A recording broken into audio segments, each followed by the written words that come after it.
Welcome sa ilang mambabatas at business organizations ang nilagdaan kamakailan ng Pangulong Marcos na Philippine Salt Industry Development Act na nila'y magsasalba sa tila'y namamatay ng industriya ng asin sa bansa. Tiniyak naman ng BFAR bilang inatasang lead agency na ipatutupad itong mabuti para mabawasan ang pagiging dependent ng bansa sa imported na asin. May balitang A to Z si Ace Cruz. For a long time, medyo napabayaan ang industriya ng asin. Unang-una, wala po tayong batas na nagsasabi kung sino nga ba talaga yung ahensya na dapat humahawak doon sa industriya.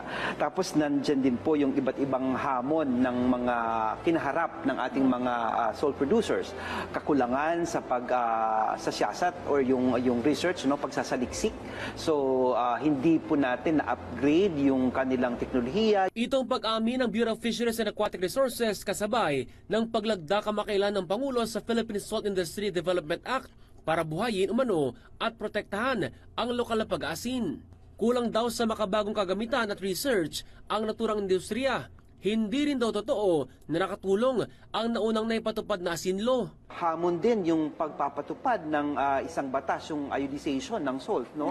So parang naging hindrance ito dun sa mga small scale kasi wala naman talaga silang kakayahan na mag-iodize. Ayon sa nilagdaang batas, bukod sa bubuing council, magsisilbing lead agency ang BFAR na silang tututok sa pagpapaunlad ng industriya. 90% kasi ng kabuang asin na ginagamit sa iba't ibang industriya ay inaangkat ng Pilipinas sa ibang bansa. Yung sinasabi natin na 90% ng ating asin ay inaangkat, mula po nung maglagak ng pondo ang pamahalaan, bumaba po ito.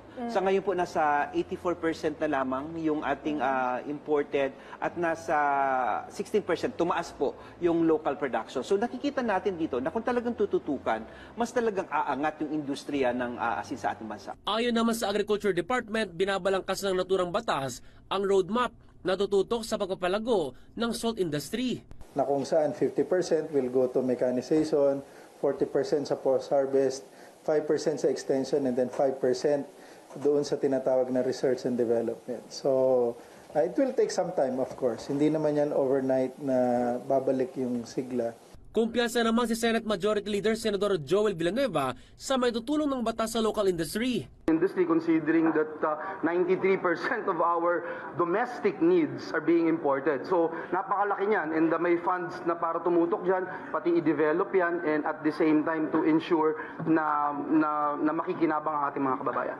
Sinigundahan din ito ng business organization na Philippine Chamber of Commerce and Industry at anila isa itong paraan para isalba ang tila namamatay ng industriya at para manumbalik ang sigla sa sektor ng mga mag-aasin sa bansa. Para sa Balitang A to Z, Ace Cruz.